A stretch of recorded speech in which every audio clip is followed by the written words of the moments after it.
G'day and welcome back to the channel. My name's Grant Frost and I'm an Australian musculoskeletal physiotherapist who's really passionate about trying to better understand the root underlying cause of common aches, pains and injuries. And in today's video, I want to talk to you about something potentially really interesting that I find clinically with my patients in regards to the origin of pain at the back of your shoulder. There can be a whole range of different causes for pain at the back of your shoulder. And the one that I'm going to go through is the most commonly missed that I see clinically day to day with my patients. But let's get into it. So one of the reasons why I wanted to make this video is that today, the day of recording this video, I've just had a patient who came in with pain at the back of their shoulder. And the experience that they had seemed like a very common experience that other people have had based on their own shoulder pain at the back. And what that was that they didn't necessarily have an accident or an incident that gave them that pain. It just reached a point where it started to get sore. Now, this gentleman's pain was more of an achy feeling, but when he moved it a certain way, it became a little bit sharper and a little bit more uncomfortable. It became worse towards the end of the day, gave him a bit of a bad night's sleep last night. And we'll obviously get to what the cause of his pain was in a second. The point that I really wanted to labor to give context to all the things we're about to go through, the onset of his pain, as it may be for you and other people, is best thought of as not the start of something new, although you didn't have pain until you had pain. Instead, we need to think of it as the last straw. And the moment that you noticed your pain for the first time, albeit without anything obvious or interesting that you can pin it to, is often the moment that your body had been dealing with something for long enough that the onset of your pain was the point at which you could no longer tolerate that and your nervous system spikes to become threatened and ultimately generates your pain. And the reason why I wanted to labor this point is that because at the end of the video, I'd love to talk to you about what we came to the conclusion of with this patient as to the absolute root cause of why the back of their shoulder became sore in the first place. And we can't understand that and realize that fully if we just think of your pain as a one-off isolated incident. It's best to think of it as that death by 1,000 cuts. And it was that 1,000th cut that you noticed that breached your threshold and potentially started this for you. Again, that may not be the case for every single person, but I can confidently say clinically that it is easily the most common circumstance that surrounds non-traumatic pain at the back of your shoulder. So before we get to some exercises to help deal with this and the broader perspective that may help you better understand why it's there, we need to try and figure out what the root underlying cause of that dysfunction is.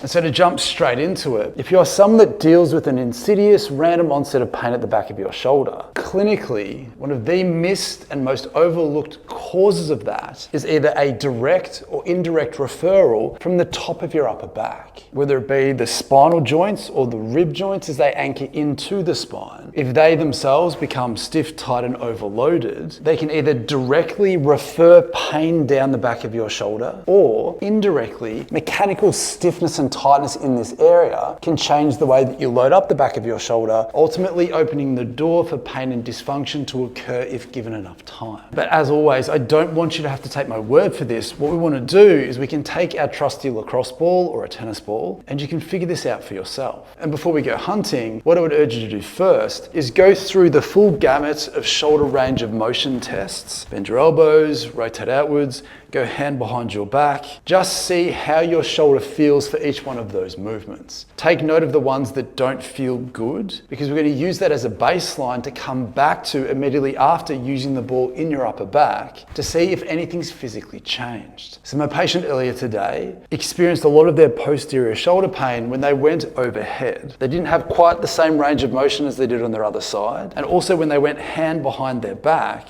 that also exposed some of their symptoms. So for him, we did those two movements first. He took a mental snapshot of how that felt. I took a visual assessment of how it looked and how it felt for him. And then straight away, we can take that ball and we can go working essentially from the bump at the base of your neck all the way down to the base of your shoulder blade, just off to the side of the spine. And then from here, we want you to lie down and let the ball gently press in. And as always, what we want to take note of is which side, the left side or the right side, feels the stiffest, the tightest, the hardest versus the softest, the least restricted, the most supple. And what you may find is as soon as you put the ball on the inside of that spine, not quite out to where the shoulder blade is, you may start to find that there's a whole bunch of stiff, tight, and potentially tender, soft tissue and joints in this area. And we have two options here. The first is the gentle one, where if you can find a spot that feels a little bit uncomfortable, a little bit symptomatic for you, we can just let the ball press in here.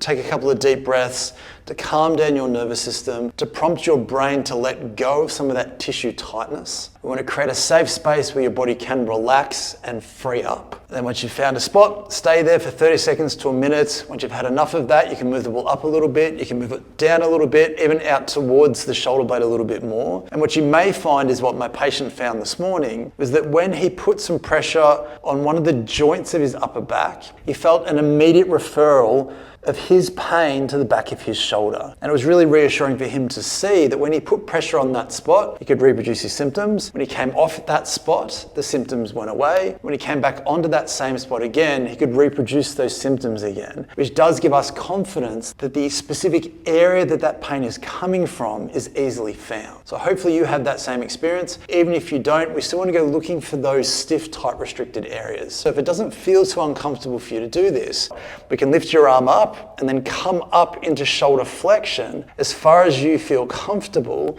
using movement to shear free that restriction underneath.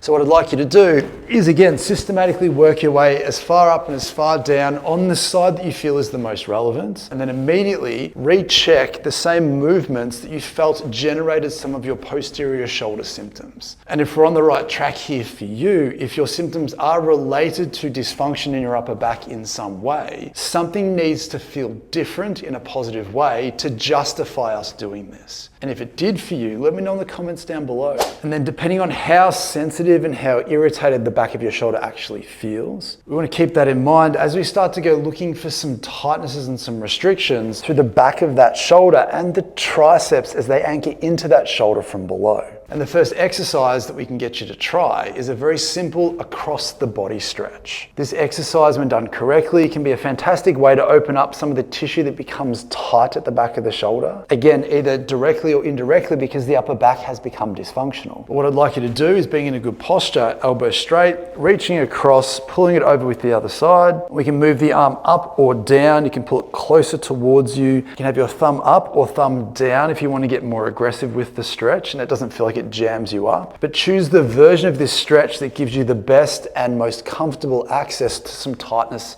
any potential tightness at the back there. Same deal with most of these stretches is once you've found a spot that feels tight for you, we want to tense up that tightness either by actively squeezing it or by pushing this arm back into this one, again for 10 seconds. Once you stop doing that and relax, the tissue will give a little bit and you should feel you can go a little bit further into the stretch than you could before. But as I mentioned, we just want to be careful because as with my patient this morning, he presented with tissue that was locally irritated and sore. It was achy, it was a little bit uncomfortable. And when we got him to stretch that tissue, it didn't necessarily feel like it was the right time for him to do that. Theoretically and intellectually, that time should hopefully come over the next few days once his symptoms settle a little bit more and he's just left with muscular tightness. But same idea for you. If you're doing it and it feels just like a good muscle stretch, it feels very safe, it feels very potentially beneficial for you, rip into it. If it feels like it's aggravating something or it's too aggressive for you in the moment, put it away, come back to it tomorrow, just recheck and see how it feels. If you do it and then you feel your movements instantly feel better, your symptoms have regressed a little bit, big tick. If you do it and you feel like it's a little bit uncomfortable now, then maybe your brain and nervous system wasn't quite ready for it today. But again, circle back to it as soon as you feel your brain and nervous system and the back of your shoulder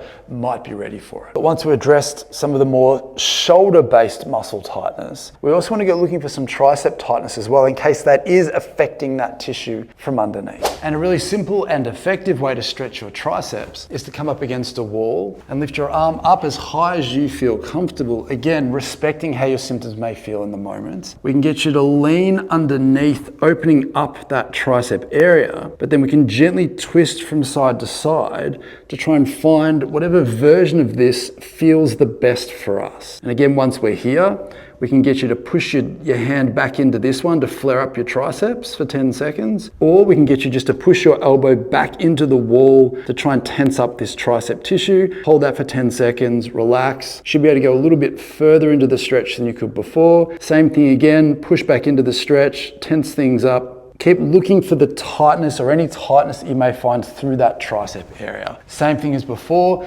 immediately reassess your movements to see if anything feels better. Because if it does, then you've done something positive. You've found one of the pieces of the puzzle that you can get to work on. If it does feel a little bit too aggressive in your current state, doesn't mean that it won't be good for you. It just may mean that this isn't the stretch that you need to do today. It may be tomorrow or next week that you need to come back to this to try and find whatever's tight through the back of that shoulder. And then once you've found and hopefully improved some of the hidden dysfunction in your upper back that might be causing that posterior shoulder pain, and you've hopefully been able to reduce some of the tightness at the back of that shoulder that may be contributing to your posterior shoulder pain symptoms, the final thing, and potentially the most important thing to consider, is why has that part of your back and potentially that part of your shoulder become tight and dysfunctional in the first place when it shouldn't? And if you are someone who follows this channel, it will of course not come as any surprise as to what the leading cause of tightness at the back of your shoulder and your upper back may be. Clinically as a physiotherapist, when having these conversations with my patients, trying to backfill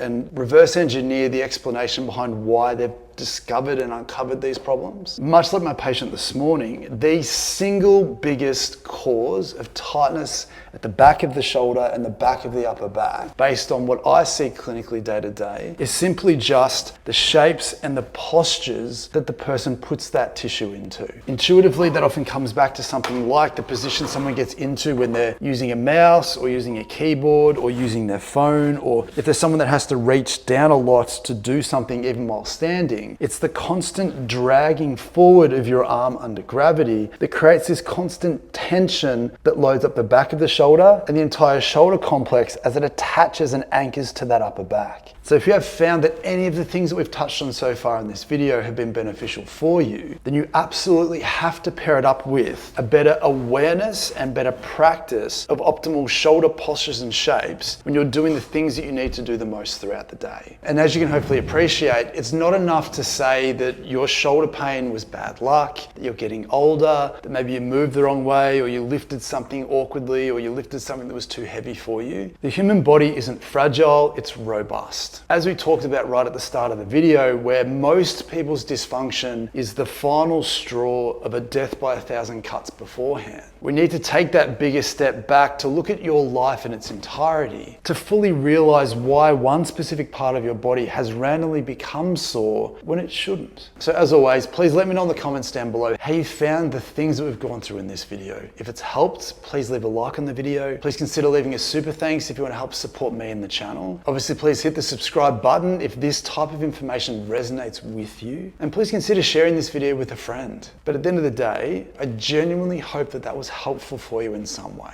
I hope it broadened your perspective a little bit. And with all that being said, I hope to see you in the next one.